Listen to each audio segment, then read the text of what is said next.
اعوذ باللہ من الشیطان الرجیم بسم اللہ الرحمن الرحیم السلام علیکم ورحمۃ اللہ وبرکاتہ۔ سامعین محترم، ہمارے جو 28ویں روزے کی عبادت ہے وہ یہ ہے، فجر کی نماز کے بعد جو ہے وہ آپ نے سورہ جمعہ کی آیت نمبر 2 وہ 33 مرتبہ پڑھنی ہے۔ فجر کی نماز کے بعد سورہ جمعہ کی آیت نمبر 2 33 مرتبہ پڑھنی ہے۔ بعد نماز ظہر آپ نے جو 7 سلام ہے وہ 11 مرتبہ پڑھنے ہیں۔ فجر کی نماز کے بعد 7 سلام 11 مرتبہ، وہ کون سے ہیں؟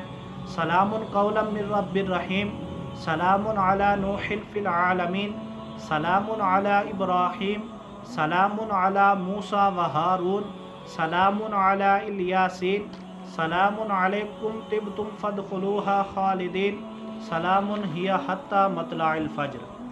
بعد نماز عصر جو ہے وہ آپ نے حسبنا اللہ و نعم الوکیل علی اللہ توکلنا، یہ آپ نے 25 مرتبہ پڑھنا ہے، اور اس کو پڑھنے کے بعد پھر 25 مرتبہ آپ نے درود ابراہیمی پڑھنا ہے، اور بعد نماز مغرب آپ نے پھر یہی پڑھنا ہے، حسبنا اللہ و نعم الوکیل علی اللہ توکلنا۔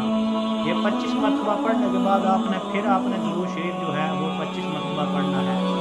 بعد نماز عشاء آپ نے صلاۃ الحاجات پڑھنی ہے 4 رکعت، اور اس صلاۃ الحاجات پڑھنے کا طریقہ ہمارے چینل پر موجود ہے، اور اس نماز کا لنک جو ہے وہ ڈسکرپشن پر ہم نے آپ کو دیا ہوا ہے، آپ وہاں سے جا کر دیکھ سکتے ہیں کہ صلاۃ الحاجات کس طرح پڑھی جاتی ہے۔